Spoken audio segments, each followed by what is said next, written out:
Once upon a time, in the Roman province of Sicily, there lived a slave named Eunus. Born in Apamea, Syria, Eunus was sold into slavery and eventually ended up in the household of a wealthy Greek man named Antigenes in the city of Enna. Despite his status as a slave, Eunus possessed remarkable intelligence and charisma, which would soon change his fate and the course of history. Eunus was known among the slaves for his prophetic abilities and his claims of divine visions from the goddess Atargatis, whom he identified with the Sicilian Demeter.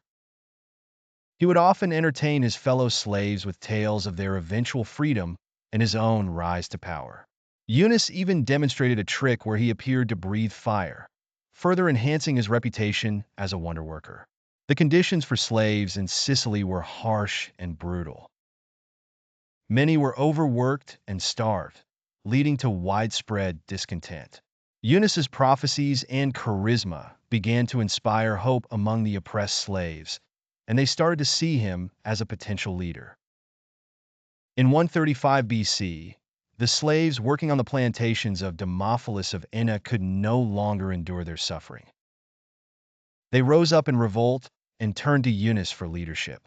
Eunus, seizing the moment, organized the slaves into a formidable force and led them in an attack on the city of Enna. They captured the city, killed Demophilus, and declared their independence. Eunus proclaimed himself King Antiochus of Syria and began to mint coins bearing his image. His revolt quickly spread across Sicily, inspiring other slaves to join the cause. Under his leadership, the rebels captured several cities and established a stronghold in Enna. The Roman authorities were alarmed by the scale of the uprising and sent several Praetorian armies to quell the rebellion. However, Eunus and his followers repeatedly defeated these forces, demonstrating remarkable military prowess. The revolt continued to gain momentum, with the number of rebel slaves swelling to tens of thousands.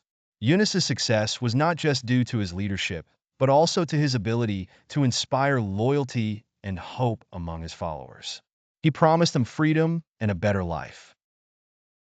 They fought fiercely to achieve it.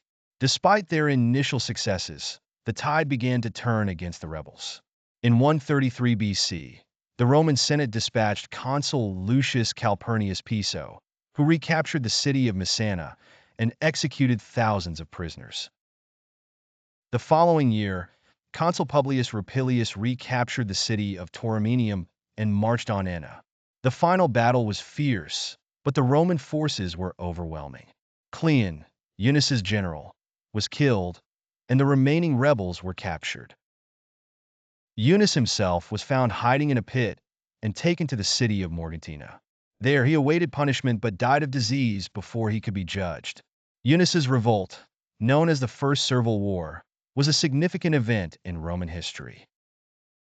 Although ultimately unsuccessful, it highlighted the brutal conditions faced by slaves and the potential for organized resistance. Eunus's story became a symbol of defiance and the enduring human spirit in the face of oppression. The tale of Eunus, the slave who declared himself king, serves as a reminder of the power of hope and the strength of the human will to fight for freedom and justice.